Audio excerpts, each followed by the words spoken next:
સ્વાધ્યાય ટીવી.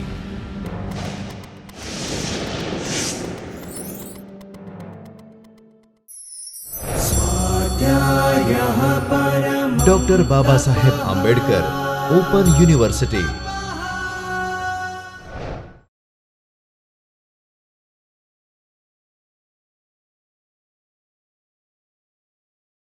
નમસ્કાર. Doctor Baba Saheb Ambedkar open યુનિવર્સિટીમાં આપ સૌનું હાર્દિક સ્વાગત છે. ગુજરાતી ભાષાની જોડણી વિશે ભાગ 1માં આપણે જે ચર્ચા કરી, આજે એને જ આગળ વધારી અને ગુજરાતી ભાષાની જોડણી ભાગ 2નો આપણે પ્રારંભ કરવા જઈ રહ્યા છે. ગુજરાતીની જોડણી મુખ્યત્વે શબ્દમાં હસ્વ કે દીર્ઘ અક્ષરો ક્યાં આવે એના ઉપર આધાર રાખે છે. આપણે અગાઉ જોયું કે શબ્દો એક કે એકથી વધુ અક્ષરોના બનેલા હોય. ક્યારેક અક્ષર સંખ્યાને તો ક્યારેક શબ્દનો ઉદ્ભવ તેના મૂળને પણ લક્ષમાં રાખી જોડણીમાં દર્શાવાય છે. આજે આપણે અહીં હવે જોડણીના નિયમો વિશે વાત કરવા જઈ રહ્યા છીએ, ત્યારે ગુજરાત વિદ્યાપીઠ દ્વારા પ્રકાશિત સાર્થ જોડણી કોષને લક્ષમાં રાખીને લઈને આ જોડણીના નિયમોની વાત આપણે કરીશું. આમ પણ તમે જાણો જ છો કે આ જોડણી કોષ બનાવતી વખતે ગાંધીજીનો આદેશ હતો કે હવે પછી કોઈને સ્વેચ્છાએ જોડણી કરવાનો અધિકાર નથી. કારણ કે આપણે સૌ જાણીએ છીએ કે એ પહેલાં ગુજરાતી સાહિત્યમાં ગુજરાતી જોડણીના વિવિધ સ્વરૂપો હતા.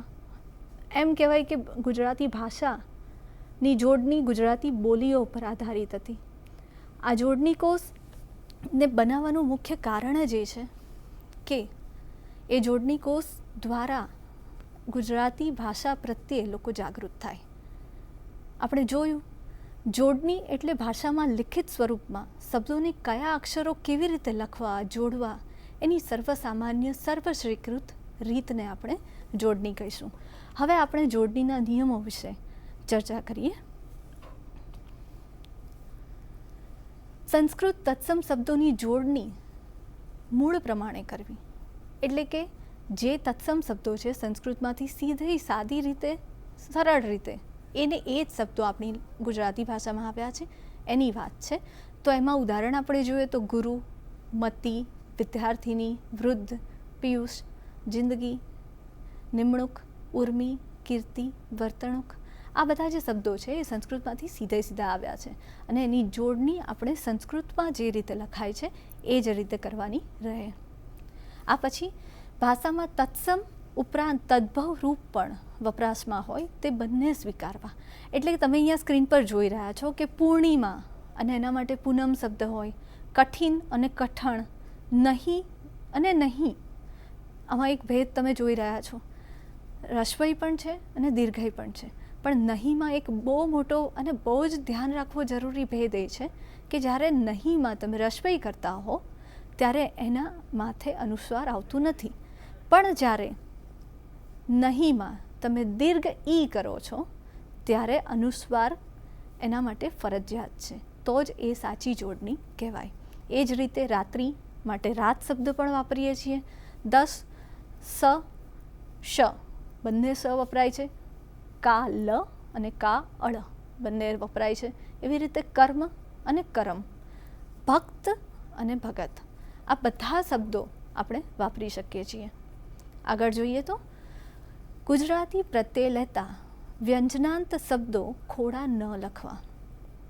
વ્યંજનને અંતે તત્સમ શબ્દો ગુજરાતી પ્રત્યે લેતા હોય તો અકારાંત ગણીને લખવા. એટલે કે વિદ્વાન, પરિષદ, જગત, પશ્ચાતાપ, એમાં જે આપણે ખોડાની નીચે હલંતની જે નિશાની કરીએ છીએ એ આ શબ્દોમાં નહીં આવે. પરંતુ પશ્ચાત, કિંચિત, અર્થાત, સાક્ષાત એવા શબ્દો એકલા આવે, કોઈકની સાથે જોડાય ત્યારે ન આવે, પણ એકલા આવે ત્યારે એ ખોડા લખવા પડે. તેના પછી આવતો હોય એવો સ્વર સાથે લખતા, એટલે કે કવચિત જ પાછળ જોડાય છે તો એની અંદર એ હલંત, એ ખોડાનું નિશાન ન જ આવે. જ્યારે બીજા શબ્દો સાથે સમાસમાં આવે ત્યારે એમને વ્યંજનના અંતે લખવા. એટલે કે પશ્ચાતાપ, સાક્ષાત્કાર તમે સ્ક્રીન પર જોઈ રહ્યા છો. હવે જોઈએ તો માન પ્રત્યય જ્યારે લગાડીએ ત્યારે એ વિશેષણ બને. તો એ વિશેષણમાં આ રીતે શ્રીમાન, શક્તિમાન, કાંતિમાન, નીતિમાન, તમે આ બધા શબ્દોમાં એક કોમન વસ્તુ જોઈ શકો છો કે જે પણ શક્તિમાન, કાંતિમાન, નીતિમાન, એમાં માનની આગળનો જે શબ્દ છે એ રસ્વ ઈ આવે છે મોટે ભાગે, પણ એમાં અપવાદ પણ તમે જોઈ શકો છો. શ્રીમાન ગુજરાતી જોડણીમાં તમે જે પણ કંઈ જુઓ છો એમાં ઘણા બધા અપવાદો તો તમને મળવાના જ. કોઈ પણ ભાષા સંપૂર્ણ નથી જ હોતી, કોઈ પણ ભાષા સમયે સમયે પરિવર્તન પામતી જ હોય છે. આગળ જોઈએ તો પરંતુ છેલ્લાના પહેલા અક્ષરમાં અ, આ કે મ ખોડો હોય તો વાન પ્રત્યય જ લગાવવો. આ વિશેષણની એક છે કે માન પ્રત્યય આપણે જ્યારે પણ કોઈ પણ શબ્દમાં લગાડીએ તો એ વિશેષણ બને, પણ જ્યાં અ, આ કે મ ખોડો હોય ત્યાં માન શબ્દ નહીં પણ વાન શબ્દ લાગશે. એટલે કે જ્ઞાનવાન, વિદ્યાવાન, ધનવાન, લક્ષ્મીવાન, હિંમતવાન. અહીંયા તમે માન શબ્દ લગાડી ન શકો પણ વાન શબ્દ લાગશે. શ્રેષ્ઠતા દર્શક પ્રત્યય ઇષ્ટ નહીં પણ ઈષ્ટ છે. આપણે બોલવામાં, લખવામાં આ બહુ જ મોટી ભૂલ કરતા હોઈએ છીએ કે કનિષ્ઠ છે, કનિષ્ઠ નથી. મૂર્ધન્ય શની સાથે ટ નથી જોડાતો પણ ઠ જોડાય છે. કનિષ્ઠ, વરિષ્ઠ, જ્યેષ્ઠ, ધર્મિષ્ઠ. ગુજરાતીમાં ઘણી જગ્યાએ મૂર્ધન્ય શની સાથે ટ જ વાપરવામાં આવે છે, પણ એની મૂળ જોડણી મૂર્ધન્ય શ સાથે ઠની છે. આ પછી ઈક પ્રત્યયમાં ઈ રસ્વ છે અને તે લાગતા શબ્દના આગળના સ્વરની વૃદ્ધિ અને છેવટના સ્વરનો લોપ થાય છે. એટલે કે સમાજ શબ્દ છે. હવે એની અંદર આપણે ઈક પ્રત્યય લગાડીએ છીએ તો સામાજિક થાય છે. એ રીતે વાસ્તવ તો વાસ્તવિક, અધુના તો આધુનિક, વિજ્ઞાન વૈજ્ઞાનિક, સપ્તાહ સાપ્તાહિક, વ્યવહાર વ્યાવહારિક, માનસ માનસિક, સમૂહ સામાહિક. આ બધાની આગળના જે ઈક પ્રત્યયની આગળ આપણે રસ્વ ઈ જ લગાવવાનું છે એ તમે જોયું. આ પછી ઈક, ઈકા, ઈત, ઈતા, ઇલ, ઈલા એવા પ્રત્યયો જ્યારે રસ્વ ઈમાં આવે ત્યારે ગણિત, ખંડિત, પરિચિત, ઉપયોગિતા, સીમિત, વિચલિત, વિદિતા, સુનિલ, જટિલ આ બધામાં પણ તમે રસ્વ ઈ જ જુઓ છો. પણ આમાં ઘણા બધા અપવાદ પણ મળે છે, એ પણ તમે અહીંયા જોઈ રહ્યા છો. પ્રતીતિ, પરિણીતિ, ભીત, ગીત, સંગીત, અતીત, ભયભીત, દલીલ, વડીલ, અપીલ, લાડીલું, પ્રતિક, નવનીત આ બધામાં આપણે દીર્ઘ ઈ કરીએ છીએ. આ અપવાદો આવા ગુજરાતીમાં જોડણીના જેટલા પણ નિયમો છે મોટે ભાગે બધા નિયમોમાં કોઈક ને કોઈક અપવાદ તો મળવાના છે. જ્યારે શબ્દને અંતે સીલ તેમાં દીર્ઘ ઈ લખાય ત્યારે જ્યારે શબ્દની અંતે સીલ પ્રત્યય લાગે ત્યારે એમાં દીર્ઘ ઈ લખાય. એટલે કે સુશીલ, કાર્યશીલ, લાગણીશીલ, ભાવનાશીલ, કર્મશીલ. શીલ શબ્દ દીર્ઘ જ આવશે. તી, ઈમ જેવા પ્રત્યયોમાં ઈ રસ્વ છે. એટલે કે કૃતિ, શ્રુતિ, આવૃત્તિ, આકૃતિ આ જેટલા પણ શબ્દો છે એમાં રસ્વ ઈ જ આવશે, જેમાં છેલ્લે તી પ્રત્યય લાગે છે.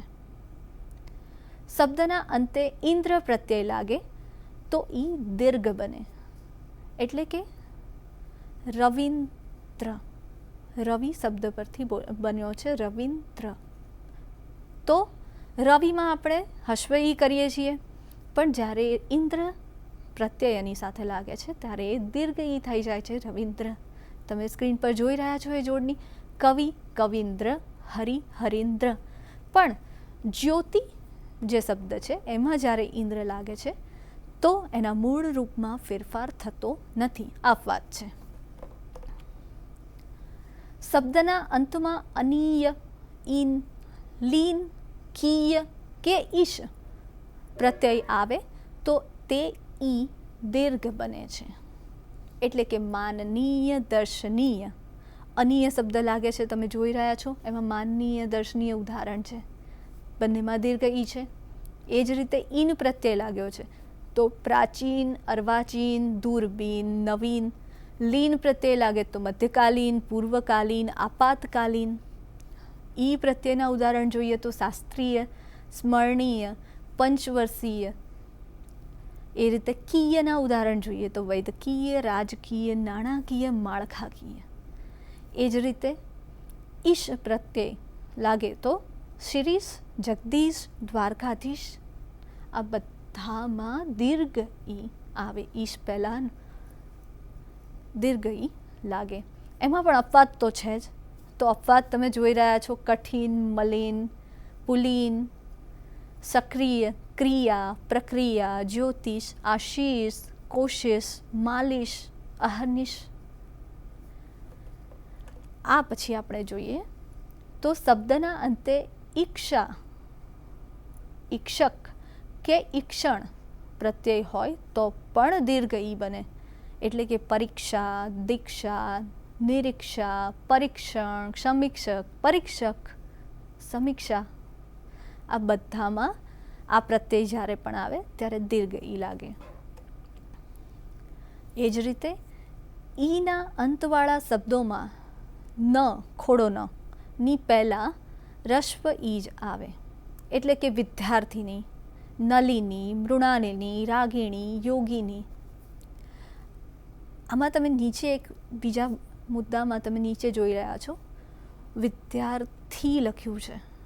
તો વિદ્યાર્થી એ દીર્ઘ ઈ છે, પણ ઉપર તમે જુઓ છો જ્યારે નની પહેલાં આવે છે ત્યારે વિદ્યાર્થીનીમાં થી જે છે એ રસ્વ ઈ થઈ જાય છે. આ નોંધવા જેવી બાબત છે મિત્રો. જ્યારે ઇન અંતવાળા શબ્દોના રૂપોમાં દીર્ઘ ઈ જ આવે. વિદ્યાર્થી, કલાપી, તપસ્વી, શ્રેયાર્થી, સંસ્કારી, ઉપયોગી. આ ધ્યાનમાં રાખવા જેવી બાબત છે. પછી નુક અને ગીરી પ્રત્યયોમાં ઉ અને ઈ દીર્ઘ બને. નિમણૂક, વર્તણૂક, યાદગીરી, કામગીરી. ગીરી અને ણુક પ્રત્યય કેવા શબ્દ પ્રયોગ થાય છે, કેવી જોડણી એની થાય છે, તમે અહીંયા જોઈ રહ્યા છો. તીવ્ર અનુસ્વાર, અનુનાસિક પહેલાં ઈ અને ઉ બંને રસ્વ આવે. એટલે કે તીવ્ર અનુસ્વાર, જ્યાં તમે અનુસ્વાર કરો છો અથવા તો અડધા નનો ઉપયોગ કરો છો. તો અહીંયા તમે જોઈ શકો છો ઇન્દ્રિય, તો આની અંદર અડધા નનો ઉપયોગ કર્યો છે, જોડાક્ષર છે દ્રિય. એ રીતે જિંદગી, સિંધુ, મુંડન, કુંભ, ચુંબક, ઘૂંઘટ. આ બધામાં તમે જોઈ શકો છો રસ્વ ઈ અને રસ્વ ઉનો વિનિયોગ થયો છે. ઉક, ઉ, આવ પ્રત્યયોમાં પણ રસ્વ ઉ જ લખાય. એટલે કે જિજ્ઞાસુ, પીપાસુ, શીખાવ, ભિક્ષુક, કમાવ, ઉડાવ. એ રીતે કરણ પ્રત્યેની આગળ દીર્ઘ ઈ લાગે. એટલે કે ખાનગીકરણ, શહેરીકરણ, નવીનીકરણ. કરણની આગળ બધે દીર્ઘ ઈ છે. નપુંસકતા, નપુંસક લિંગના જે વાક્યો છે, શબ્દો છે, એના અંતે અનુસ્વારવાળો ઉ આવે. તો અહીંયા તમે જોઈ શકો છો આંગણું, કોડિયું, ઝૂંપડું, બારણું, જીવડું, ચોગડિયું, પરબીડિયું, અઠવાડિયું, રળિયામણું, ચામાચીડિયું. આ બધામાં છેલ્લે હસ્વ ઉ આવે છે, પણ બધાને માથે મીંડું છે. કેટલાક ઢને બદલે હ અને ડને છૂટા પાડીને લખે છે. અહીંયા આ બહુ નાની પણ બહુ કાળજી રાખવા જેવી બાબતો છે. આમ આપણને જ્યારે આપણે બોલતા હોઈએ છીએ ગુજરાતી ત્યારે ઘણીવાર આપણે ઉચ્ચારણમાં પણ ભૂલો કરતા હોઈએ છીએ અને આપણે આટલા વર્ષોમાં એ જ જોયું છે કે આપણે જે બોલતા હોઈએ છીએ ને એ જ લખતા હોઈએ છીએ. તો એવું ક્યારેય મિત્રો જરૂરી નથી હોતું કે જેવું આપણે બોલીએ એવું જ લખીએ. જોડણીના નિયમોનો પૂરેપૂરો અહીંયા વિનિયોગ કરવો જરૂરી છે કે જેથી કરીને આપણે ગુજરાતીને સમજી અને એનો સંપૂર્ણપણે શુદ્ધ પ્રયોગ કરી શકીએ.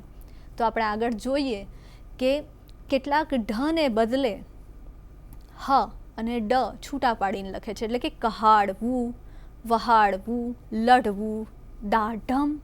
આ બિલકુલ ખોટી જોડણી છે.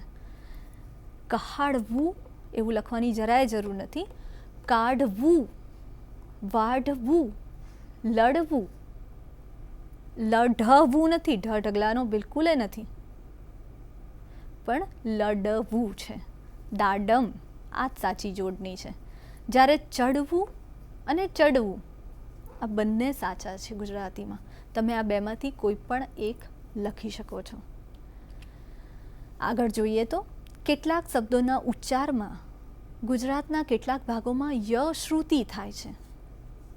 જાત્ય, સાંખ્ય, લાવ્ય, લ્યો, દ્યો વગેરે. પણ ત્યાં જાત, લો, દો આવા શબ્દોનો પ્રયોગ કરવો ઉચિત છે અને જોડણીના નિયમો પ્રમાણે છે. રૂકાર અથવા તો રકાર વચ્ચે ગૂંચવણ ઊભી થાય છે કે આમાં શું આવતું હશે. તો તમે અહીંયા જોઈ શકો છો દ્રષ્ટિ, કૃષ્ણ, કૃપા, ગૃહ. આ ર આવે છે પણ એનો સીધો જ અક્ષરનો ઉપયોગ થતો નથી, એ જોડાક્ષર બની જાય છે. અલ્પપ્રાણ અને મહાપ્રાણ સંયુક્ત હોય એવા તદ્ભવ શબ્દોમાં મહાપ્રાણનું દ્વિત્વ કરવું એટલે કે બેવડા કરવા. ચોખ્ખું, ચિઠ્ઠી, પથ્થર, યોદ્ધો, સદ્ધર, યુદ્ધ આ બધામાં જે અક્ષર પાછળ આવતો હોય એ બેવડાતો જાય છે. પણ ચ અને છનો યોગ થતો હોય ત્યાં ચ અડધો અને છ લખવું એટલે કે અચ્છેર, પચ્છમ, અચ્છું. એ જ રીતે આગળ જોઈએ તો બે ઉ સાથે આવતા હોય તો મોટે ભાગે પહેલો ઉ રસ્વ રખાય અને બીજો ઉ છે એ દીર્ઘ લખાય એટલે કે અનુકૂળ. તો અનુકૂળમાં તમે જોઈ શકો છો અ પછી નું રસ્વ છે, કુ છે એ દીર્ઘ ઉ છે અને પછી અળ. એવી રીતે જ અનુભૂતિ, કુતૂહલ, મુરહત, શુશ્રૂષા એ બધા શબ્દોને તમે લઈ શકો. અનુસ્વારના વિકલ્પો રૂપે આપણે અનુનાસિકો વાપરી શકીએ એટલે કે સંપ. તો સંપમાં સને માથે મીંડું એટલે કે અનુસ્વાર પણ મુકાય અને સંપ એવી રીતે પણ લખાય કે સ એની પછી મ અડધો અને પછી પ. એટલે એ જ રીતે દંડ, દંડમાં દને અનુસ્વાર પણ લખો અને દની સાથે ન અને સાથે બીજો ટ એમ જોડી શકાય. કંથ, બેંક આ રીતે બંને રીતે લખી શકાય અનુસ્વાર અથવા તો અનુનાસિકોને વાપરીને. જ્યાં હ નો શબ્દમાં અલગ ઉચ્ચાર થતો હોય ત્યાં હ આખો લખવો. ગુજરાતીમાં જોડણી વિશે ધ્યાનમાં રાખવા જેવી આ બહુ જ અગત્યની વાત છે. આપણે બોલીએ છીએ શું? બેન. મારું નામ કહું તો હેતલબેન. તો બેન શબ્દ બરાબર નથી, ત્યાં હ આપણે બોલીએ છીએ હેતલ બહેન. તો વચ્ચે હ આપણે બોલીએ છીએ તો એ લખવું પણ એટલું જરૂરી છે. અને જો આપણે ફક્ત એવું જ બોલતા હોય કે બેન તો એ ખોટું છે, એ ઉચ્ચારણ પણ ખોટું છે. હેતલ બહેન એમ જ થાય. એ જ રીતે શહેર, શહેરમાં પણ આપણે શેર શેર શેર એવું બોલીએ છીએ નહીં, શહેર. શહેર જ્યારે બોલીએ છીએ ત્યારે હનું ઉચ્ચારણ થતું હોય તો હ લખવો પણ એટલો જ જરૂરી છે. ત્યાર પછી મહાવત, મહેરબાન, મહેરબાર, મહોર, કહે. આપણે નથી કહેતા ઘણીવાર બોલીમાં ભૂલી જાય છે, કોને, મને તમે કોને. આપણે એવું નથી કહેતા કહોને, પણ જ્યારે લખતા હોઈએ, બોલતા હોઈએ તો એ આપણે બોલીમાં ચલવી પણ લઈએ, પણ લખતા હોઈએ ત્યારે ગુજરાતી શુદ્ધ લખવી જ જોઈએ. તો એમાં આપણે કહે શબ્દ એવી રીતે રહે, પહોંચ. આપણે ઘણીવાર એવું કહીએ છીએ, પહોંચી જજે ને. ના, એવું નહીં, પહોંચી જજે. એવી રીતે પહેર. આ જે શબ્દો છે એનો આપણે થોડો ધ્યાનપૂર્વક જો ઉપયોગ કરીએ તો ખરેખર આપણી ગુજરાતી જોડણી ખૂબ જ શુદ્ધ બની શકે છે. મિત્રો, યાદ રાખવા જેવી ઘણી બીજી બાબતો છે. એટલે કે તમે અહીંયા સ્ક્રીન પર જોઈ રહ્યા છો, જ જુદો લખવો, પરંતુ અ કે એ શબ્દની સાથે જ લખવા. આપણે લખીએ છીએ તમે જ, તમે ય અને તેમે ય. તમે જ જ્યારે લખીએ જ જુદો લખાય, પણ તમે ય, મને આશા નહોતી કે તમે આવું કરશો, એમાં ય સાથે આવે. બીજું એક વાક્ય લઈએ તો તમે જ મારી સાથે આવવાના છો, તો જ અલગ છે, બોલીએ પણ અલગ છે, લખીએ પણ અલગ છે. આપણે લખીએ તો પણ, જો કે, આ જે જોડકણા છે એ બધા સાથે લખાય. આવજો એ પણ સાથે લખાય, એમાં જ છે એ સાથે જ લખાય અને છૂટો ન પાડી શકાય. કેમ કે, કારણ કે, કેમ કે, એમાં જે કે છે એ હંમેશા જુદો જ લખવો. આ નાની નાની બાબતો પણ ખૂબ ધ્યાનમાં રાખવા જેવી બાબતો છે, જેનો ઉપયોગ મને આશા છે કે આ જાણ્યા પછી તો તમે ચોક્કસ કરશો. બીજા નીચે તમે જોઈ શકો છો જોડાક્ષર છે. દ અને ધ જોડાય ત્યારે, હ અને ન, શ અને ર, શ અને ટ, હ અને ય, દ અને ધ તો ધ, એટલે કે બુદ્ધિ એ શબ્દ બને. હ અને ન ચિહ્ન, સ અને ર તો સહસ્ત્ર, સ મૂર્ધન્ય શ અને ટ વિશિષ્ટ. આવા જે શબ્દો છે, આપણે ઇંગ્લિશમાં એક શબ્દ વાપરીએ છીએ અંગ્રેજીમાં હ્યુમન, તો એમાં જે છેલ્લું જોઈ રહ્યા છો ને હ અને ય, એનું જોડાક્ષરથી બને છે હ્યુમન. એ જ રીતે આગળ જોઈએ તો એકાક્ષરી શબ્દો સામાન્ય રીતે દીર્ઘ હોય, એટલે ઘી, શ્રી, સ્ત્રી, જુ, લુ, ભૂ, કંઈ પણ બોલો, એકાક્ષરી અક્ષર જ્યારે હોય તો મોટે ભાગે એ અક્ષરો દીર્ઘ જ હોય. જોડાક્ષર પહેલાંનો અક્ષર રસ્વ હોય, એટલે કે કિલ્લો, કિસ્સો, જિલ્લો, સિક્કો, ઇસ્ત્રી, કિસ્મત, મુક્કો, વૃદ્ધ, હુન્નર, ફુગ્ગો, મુઠ્ઠી, કુસ્તી.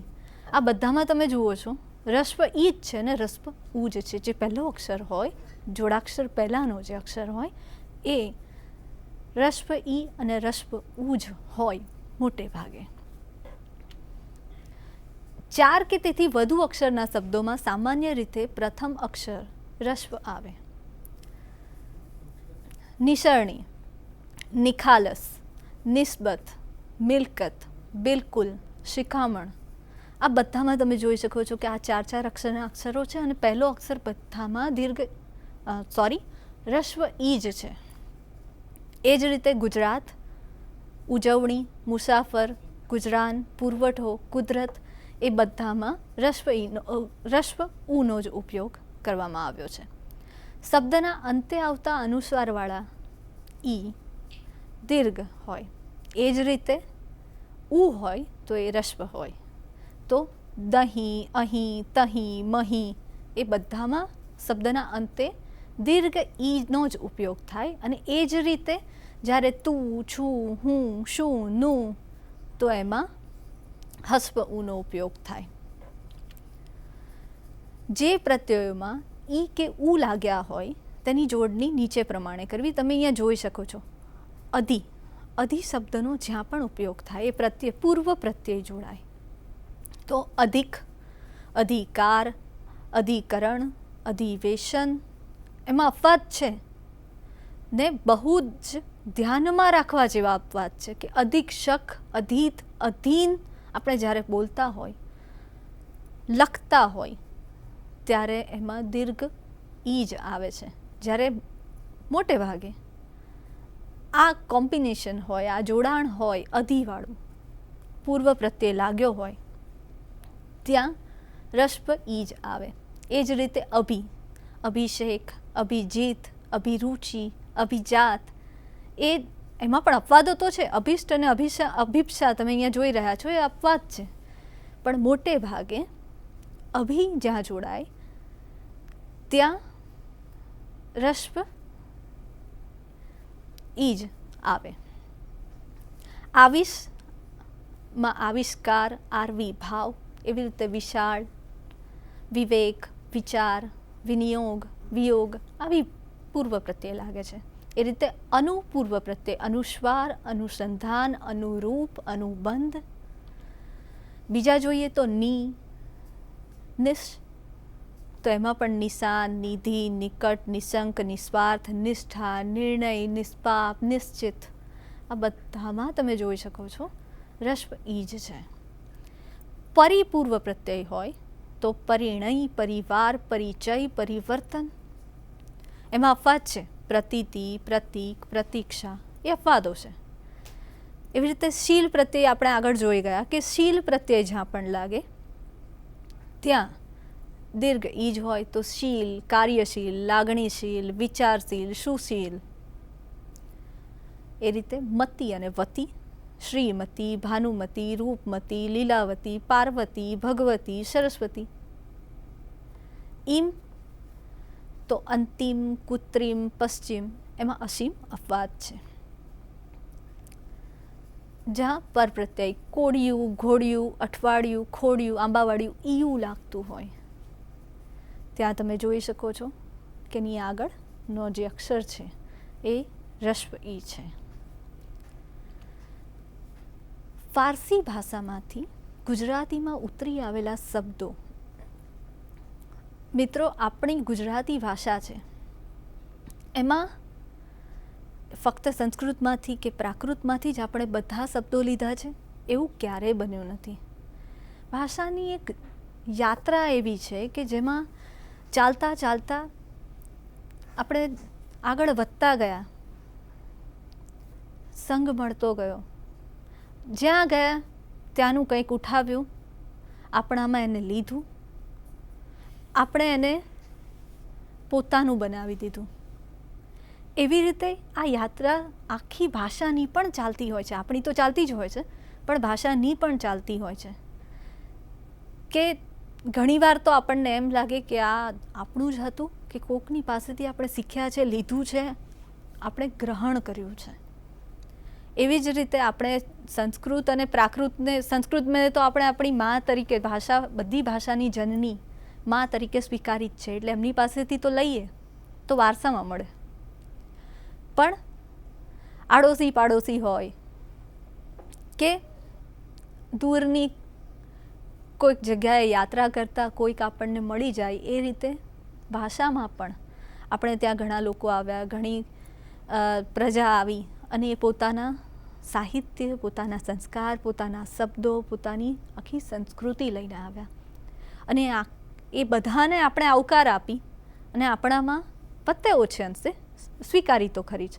અને એનું જે આખું પ્રતિબિંબ છે એ આપણી ભાષા પર પડે, અને ભાષા પર પડે તો એ જોડણી સુધી તો પહોંચવાની જ. તો આપણે જોઈએ છીએ અહીંયા કે ફારસી ભાષાના શબ્દો પણ આપણી ગુજરાતીમાં મળે છે. આપણી ગુજરાતી જોડણી કોષ છે એની અંદર ફારસી ભાષાના શબ્દો છે જ.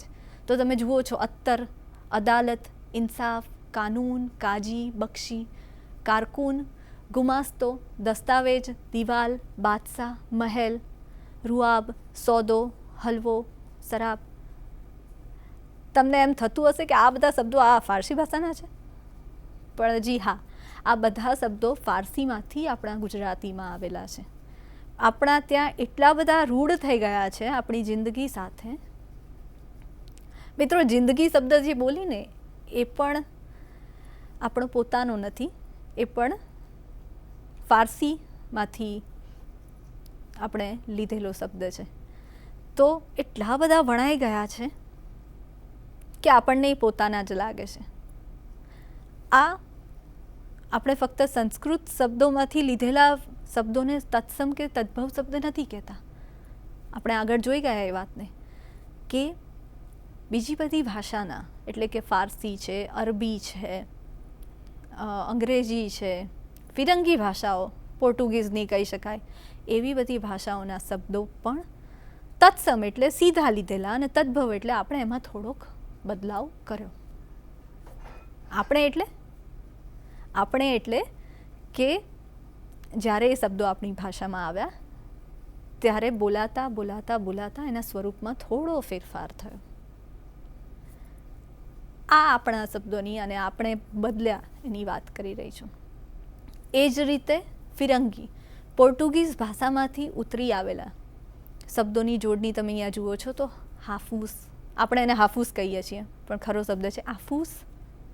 કોફી, ચાવી, તમાકુ, પગાર, પાદરી, પાટલુન, પિસ્તોલ, બટાકા. આપણે બટાકા કહીએ છીએ પણ ખરો શબ્દ છે બટાટા. મોસંબી. આ બધા શબ્દો પણ આપણે ફિરંગી એટલે કે પોર્ટુગીઝ ભાષામાંથી ઉતરેલા શબ્દો છે. એ જ રીતે સૌથી વધારે શબ્દો આપણે જો કોઈ પાસેથી ઉછીના લીધા હોય, કોઈક ભાષામાંથી સ્વીકાર્યા હોય, સંસ્કૃત, પ્રાકૃત અને એ પછી ફારસીમાંથી તો ઘણા બધા લીધા છે, પણ અંગ્રેજીને આપણે ભૂલી ન જઈ શકીએ. અંગ્રેજી શબ્દોમાં વિવૃત એટલે કે પહોળા ઉચ્ચાર જે આપણા ગુજરાતી કે સંસ્કૃતમાં બહુ ઓછા મળે છે, બહુ જ ઓછા મળે છે. પહોળા ઉચ્ચાર એ અંગ્રેજીમાં આપણે જ્યારે સીધે સીધા એ શબ્દો લીધા છે ત્યારે એ ઉચ્ચાર આપણને જોવા મળે છે અને એના માટે આપણે વિવૃત એ અને વિવૃત ઓનો ઉપયોગ કરીએ છીએ. એટલે આપણે બોલીએ છીએ કોલેજ નથી બોલતા. જો આપણે ઓ સીધો સાધો સવૃત લઈએ તો કોલેજ થાય, આપણે કોલેજ કહીએ છીએ. કોલેજ, કો પહોળો ઉચ્ચાર કરીએ છીએ. બસ એ જ રીતે પેરિસ, પેરિસ નથી બોલતા, પેરિસ, એરિસ, એ રીતે ફેશન, બોલ એવું બોલીએ છીએ ના, બોલ, ઓલ, બોલ. August, office, operation, oxygen, Olympic, October. જો અહીંયા ઓક્ટોબરમાં અટકું તો ઓક્ટોબર એવું નથી બોલતા, ઓ જે પહેલો છે ઓક્ટોબર. એવી રીતે copy, column, magistrate, hospital, hospital નથી બોલતા, હોસ્પિટલ. કોર્પોરેશન, પ્લેટફોર્મ, પ્લેટફોર્મ નથી બોલતા, પ્લેટફોર્મ. એ જે ઓ કે એનો પહોળો ઉચ્ચાર કરીએ છીએ એ આપણે જોડણીમાં વિવૃત એ અથવા ઓ દ્વારા દર્શાવી શકીએ છીએ. તમે સ્ક્રીન પર જોઈ રહ્યા છો કે વિવૃત એ અને ઓ કેવી રીતે લખાય.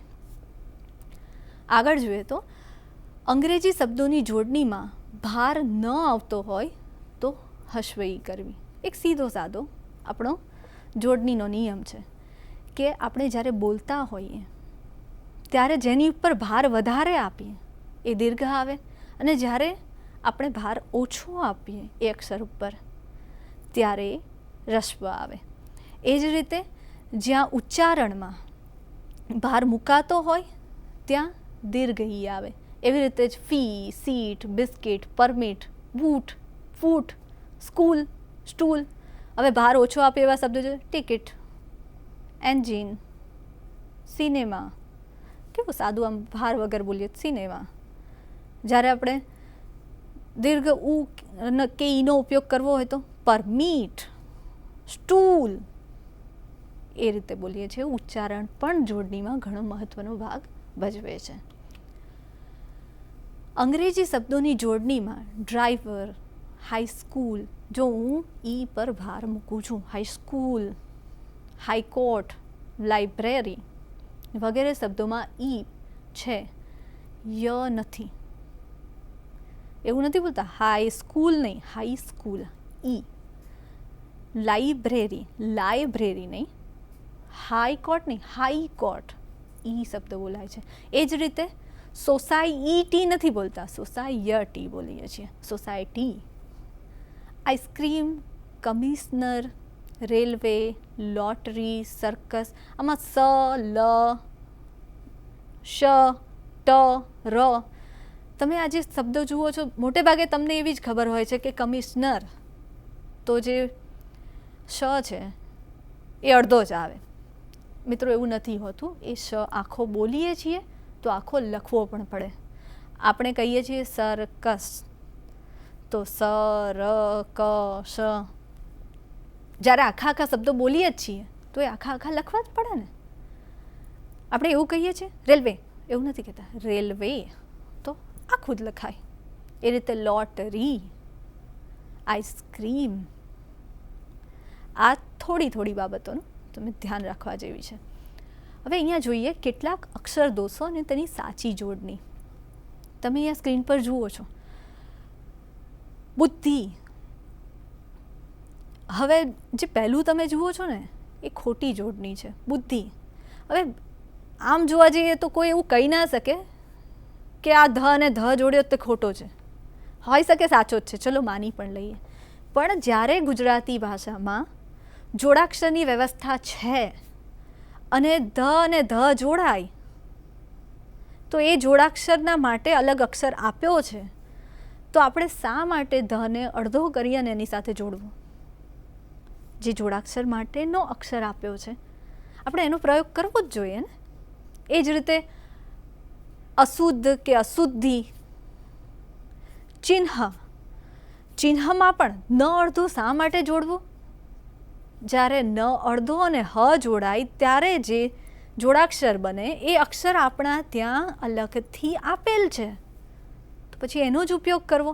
એ રીતે આપણે એવું કહીએ છીએ આ તો અમે મરવાના, મળવાની જગ્યાએ આપણે મરવાના. આખો મિનિંગ બદલાઈ જાય છે, આખો અર્થ બદલાઈ જાય છે. આજે આપણે મરવાના એટલે કે મૃત્યુ પામવાના, અને આજે આપણે મળવાના, તો આજે આપણે મુલાકાત કરીશું. એટલે આ ર અને અળની વચ્ચેનો ભેદ છે એ પારખવો પણ એટલો જરૂરી છે. પછી ઉજ્જવળ, આપણે એવું નથી બોલતા, આપણે ઉજ્જવળ બોલીએ છીએ. જ અને જ આવે, જોડાક્ષર બને. એ રીતે યાદદાસ્ત, સ બોલીએ છીએ તો લખવો પડે, અડધો તો અડધો પણ લખવો તો પડે ને. યાદદાસ્ત. દ, દ્રષ્ટિમાં દ ખોડો નથી, દૃષ્ટિ છે, ર જોડાય છે તો દૃષ્ટિ આવે. એ રીતે ગ્રહસ્થ નથી, ગૃહસ્થ છે.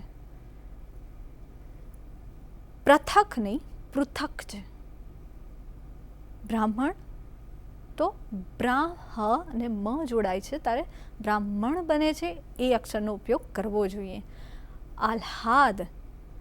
વૃત્તાંત, વૃત્તાંતમાં એક વસ્તુ ખાસ યાદ રાખો વિદ્યાર્થી મિત્રો કે ત અને ત જોડાય છે તો જે નાનો બીજો ત એક તની સાથે જોડાય છે એની અડધો આમ ત ખાલી એની દાંડી કાપી ના નાખતા એક નાની લીટી આગળ કરવાની વ્યવસ્થા છે જોડણીના નિયમોમાં, તો એનો ઉપયોગ કરવો જોઈએ. નાળિયેર નથી, નાળિયેર છે. અળનો ઉપયોગ કરવો પડે. જેવી રીતે આપણે રની જગ્યાએ અળ વાપરીએ છીએ, તો એ રીતે સૌથી વધારે ભૂલો થવાની સંભાવના લ અને અળમાં છે. લની જગ્યાએ આપણે અળ, અળની જગ્યાએ લ, એવા ઘણા બધા શબ્દોમાં આપણે પ્રયોગ કરીએ છીએ. કેટલાક નમૂનારૂપ સંધિ દોષો તમે જુઓ છો અહીંયા. પુનરાવલોકન, પુનરવલોકન, પુનર વત્તા અવલોકન છે. એટલે પુનરાવલોકન નથી, પુનરવલોકન અ છે, અવલોકનનો અ છે. પુનરોદ્ધાર આપણે કહીએ છીએ પણ સાચો શબ્દ પુનર વત્તા ઉદ્ધાર છે. ઉદ્ધાર છે તો પુનરુદ્ધાર આવે ને, રો ક્યાંથી થઈ ગયો? પુનરુદ્ધાર. એવી રીતે દુષ્કાળ તો પ્લસ કાળ, તો મૂર્ધન્ય શ અડધો આવે છે, દુષ્કાળ. એ જ રીતે ઈશ્વરેચ્છા, ઈશ્વરી ઈચ્છા નથી, ઈશ્વરેચ્છા, ર અને સાથે ઈ બે જોડાય છે, ઈશ્વરેચ્છા. નિષ્કપટ, તો નિષ્કપટમાં પણ સંધિ જ્યારે જોડાય છે ત્યારે મૂર્ધન્ય શનો ઉપયોગ આપણે કરીએ છીએ, નિષ્કપટ. હવે અહીંયા ઘણા શબ્દો આપણે રોજિંદા જીવનમાં વાપરીએ જ છીએ, ઘણા શબ્દોનો ઉપયોગ કરીએ છીએ, ઘણા શબ્દોને આપણે એમ કહીએ કે હાલતા ચાલતા વાપરીએ છીએ. પણ એવા શબ્દોને જ્યારે જોડણીમાં લખવાની હોય ત્યારે ઘણીવાર નાની નાની પણ ગંભીર ભૂલો કરતા હોઈએ છીએ. તો આ જે ભૂલો ના થાય અને જે રોજિંદા વ્યવહારમાં વારે વારે આપણે પરીક્ષાઓ જે આપીએ છીએ એમાં કે રોજિંદા વ્યવહારમાં, અથવા તો એક નાનો આપણે પત્ર લખતા હોઈએ, કોઈકને સંબોધિત કોઈક પત્ર લખતા હોઈએ, કોઈ નોટ લખતા હોઈએ, નોંધ લખતા હોઈએ, ત્યારે ઉપયોગમાં આવે એવા શબ્દોનું અહીં તમારી સમક્ષ મેં આ લિસ્ટ રજૂ કર્યું છે, જે આપને ભવિષ્યમાં જોડણીના નિયમો વિશે પણ જ્ઞાન આપશે, જે આપને ભવિષ્યમાં સાચી જોડણી લખવા તરફ પ્રેરશે અને તમે સાચી જોડણી લખતા થાઓ, એ આશયથી આ લિસ્ટ આપવામાં આવ્યું છે. અહીંયા બહુ ઓછા શબ્દો મૂક્યા છે આપના માટે, પણ જેમાં સૌથી વધારે ભૂલો થવાની સંભાવના છે. આપણને એમ જ લાગે છે કે આપણે સાચી જોડણી લખીએ છીએ, પણ કદાચ એક રસ્વ એક દીર્ઘ એનો ભેદ પડતો હોય, કાં આપણી પાસે 3 શ છે, શ, શ, સ, એનો ભેદ પડતો હોય.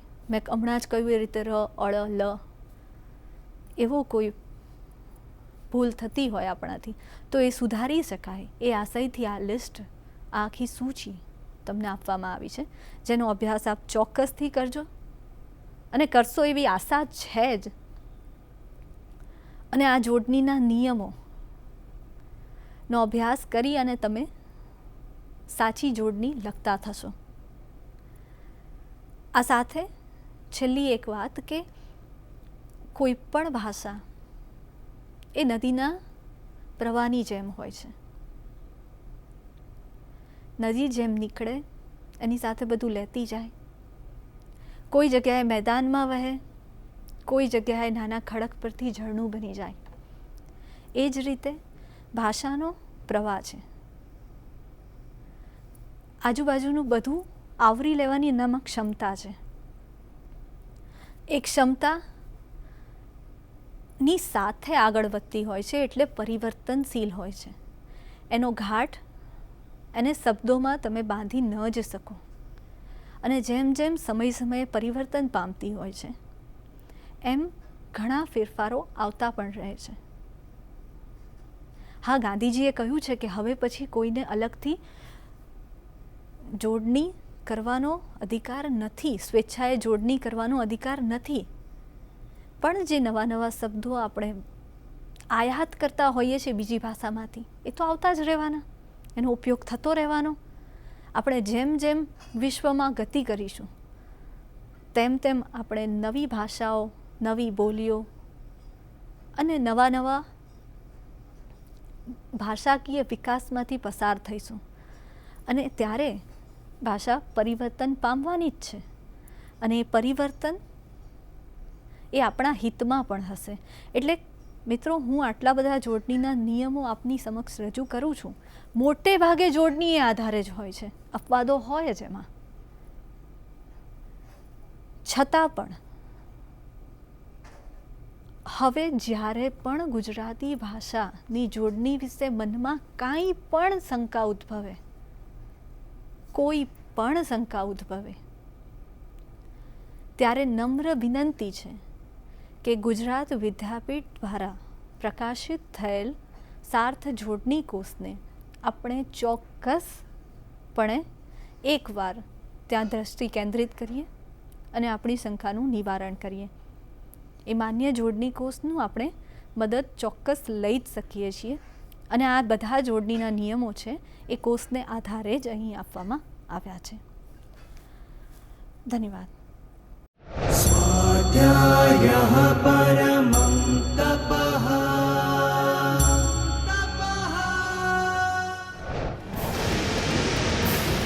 સ્વાધ્યાય ટીવી